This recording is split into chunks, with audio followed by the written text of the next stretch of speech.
Mutual funds, which own nearly 20% of all stocks today, own only, if that's the right word, 3% of Coca-Cola, 6% of Procter & Gamble, 7% of GE, 7% of Microsoft, and 8% of Merck, 5 of the very largest firms in the Standard & Poor's Index. Together, these 5 firms have a market capitalization of almost $1 trillion out of a U.S. market of about $8 trillion. These 5 stocks are up 40% this year, far above the gain of 25% for the index. It's not, it seems, the index funds are the problem, but that envious non-index funds, anxious lest they fall further back, are the problem.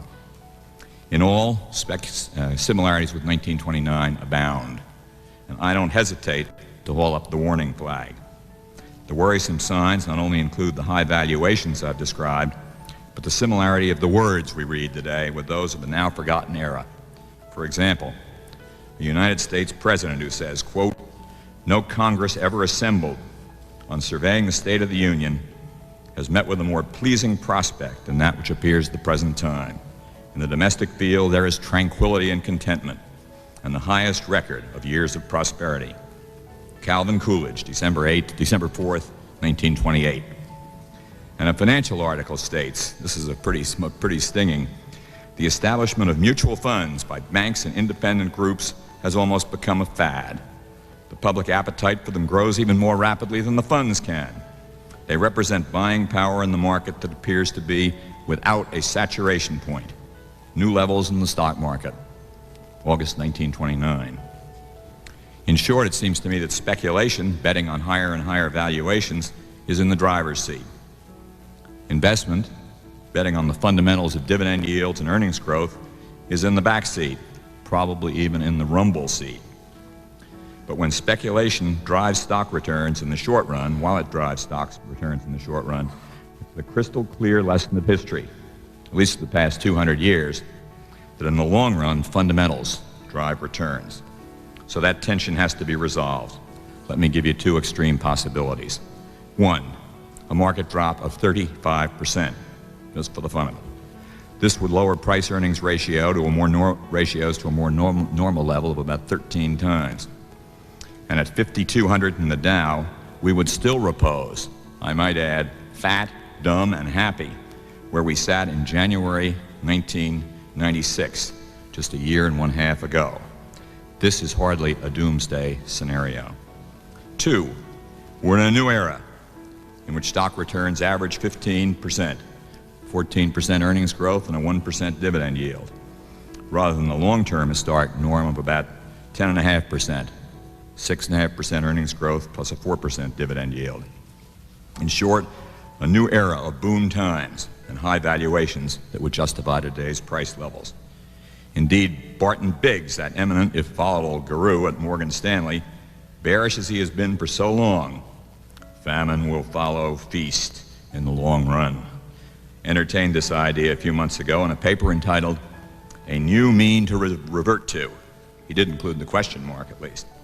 He tranced on a new real mean return for stocks of 10% after inflation, but finally fell back on a 7 to 8% range, much higher than the norm of about 5 or 6%, but not nearly enough to justify today's price levels.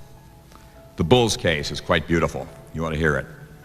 It's exemplified by a recent article in Wired magazine. I don't know how many of you read Wired, but you can get it on www.wired.com/5.07/longboom for July 1997. It's entitled, of all things, "The Long Boom," with the subtitle, "We're facing 25 years of prosperity, freedom, and a better environment for the whole world. You got a problem with that?" No, I got no problem with that. Who among us could possibly have a problem with that? With watching, quoting from the article, "the beginnings of a global boom on a scale never experienced before. We've entered a period," it continues, "of sustained growth that could eventually double the world's economy every dozen years and bring increasing prosperity for quite literally billions of people on the planet, that will do much to solve seemingly intractable problems like poverty and ease tensions throughout the world, all without blowing the lid off the environment." What a scenario. The thesis, as you might imagine, is based on the triumph of the United States and the end of major wars. New technology, a truly global market, corporate restructuring, high economic growth, and waves of technology. A virtuous circle, the magazine calls it, driven by an open society and integrated world.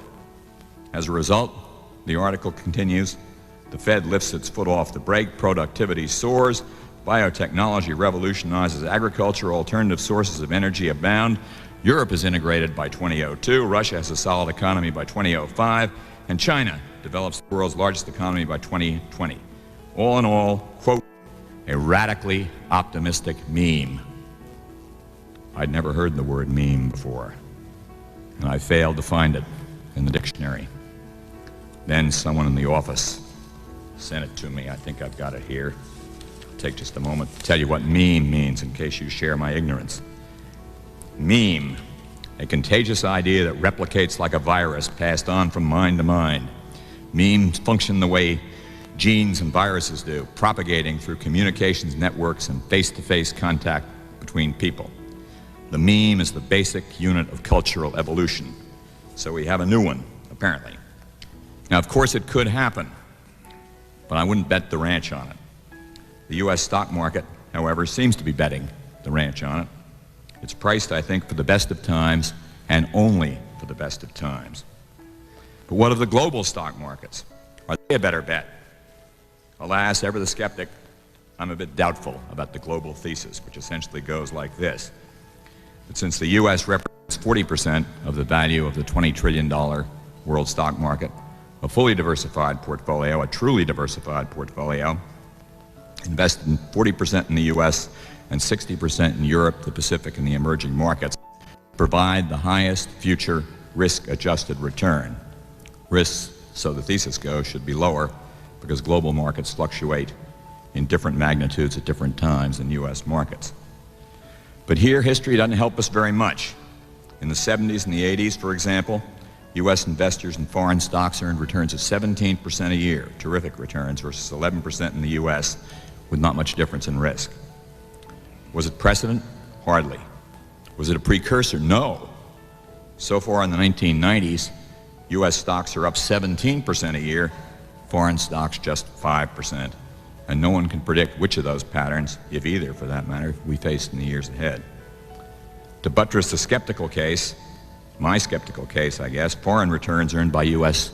investors are heavily influenced, and you should never forget this, by changes in the value of the U.S. dollar. Every bit as easy to predict as stock prices and interest rates, i.e., not easy at all. In the 70s and 80s, a weak dollar increased strong foreign returns by 20%. So far in the 90s, a strong dollar has reduced weak foreign returns by 30%. You see no pattern there. In the long run, my best guess is the dollar will be a neutral factor. Returns will depend on how foreign corporations perform, and whatever else may be said, I'm dubious that the corporations in France, England, Germany, and Japan will outpace those in the U.S., although I may be exhibiting a bit of jingoism here. The emerging markets, maybe they will, but the risks there abound and are notoriously unpredictable. Skeptical as I am, however, I will admit there's a place for international investing from a diversification standpoint, and I myself have no hesitancy in recommending an international position, maybe 5% of equities, but certainly to no more than 20%, given the extra economic and financial risks and ever elusive ability to forecast the strength of the dollar. Well, we've all been favored with the fruition, as it turns out today, of the ancient Chinese curse, may you live in interesting times. But especially interesting they are, with stocks soaring to unprecedented heights as new forces of technology and globalization permeate our world.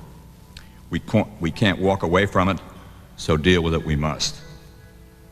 On that note, then, let me close with 5 simple principles, a few ideas of what you might want to think about, principles of investing that may help you. First, invest you must. The biggest risk is the long-term risk of not putting your money to work at a generous return, not the short-term, but nonetheless real risk of price volatility. Even though stocks seem very high, consider what I said in my book, a little plug there. Never think you know more than the market does. You're apt to be wrong if you do. Second, give yourself all the time you can. At the extremes, if you're in the 20s, begin to invest in stocks even if you've only got a little bit. If you're in the 60s, invest more in bonds and less in stocks. But always remember that compound interest is a miracle and time is your friend. Third, have rational expectations about future returns and be mentally prepared for market declines. Always remember, in good times and bad times alike, this too shall pass away. I spend a full page in my book on that sage piece of wisdom.